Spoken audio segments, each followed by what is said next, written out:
Nuclear reactor అంటే పాఠాలు చెప్పే మాస్టర్లకే చాలా మందికి తెలియదు. ఓపెన్గా టీవీలో కూడా చెప్తాను ఈ మాట. అలాంటిది వాడు అద్భుతంగా న్యూక్లియర్ రియాక్టర్లో వాడిచ్చే ఎలిమెంట్స్, దాని దగ్గర కండెన్సర్స్, దాని నుంచి ఎలక్ట్రిసిటీ ఎలా ప్రొడ్యూస్ అవుతుందో ఒక ఎగ్జిబిట్ చేసి చూపించాడంటే ఆ పిల్లాడు గొప్ప శాస్త్రవేత్త అయిపోతాడు భవిష్యత్తులో అని చెప్పి ఆడపిల్లలు ఇద్దరు అనుకుంటాను, గుర్తు లేదు. అద్భుతంగా చేసి చూపించాడు. ఇది మీ పాఠశాల యొక్క స్థాయికి ఒక తలమానికం అని చెప్పి మీ అందరికీ కూడా తెలియజేస్తున్నా. పోనీ అది అలా ఉంచుదాం. అన్నింటికన్నా చాలా ఆశ్చర్యం ఏంటంటే నాకు ఆనందంతో నోట మాట రాలేదు.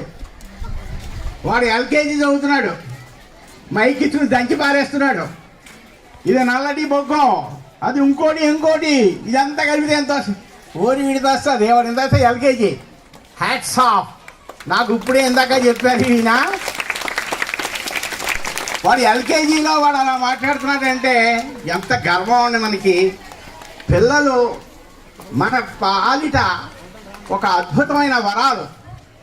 అలాంటి పిల్లలు ఎవరి పిల్లలైనా మన పిల్లల కిందే లెక్క.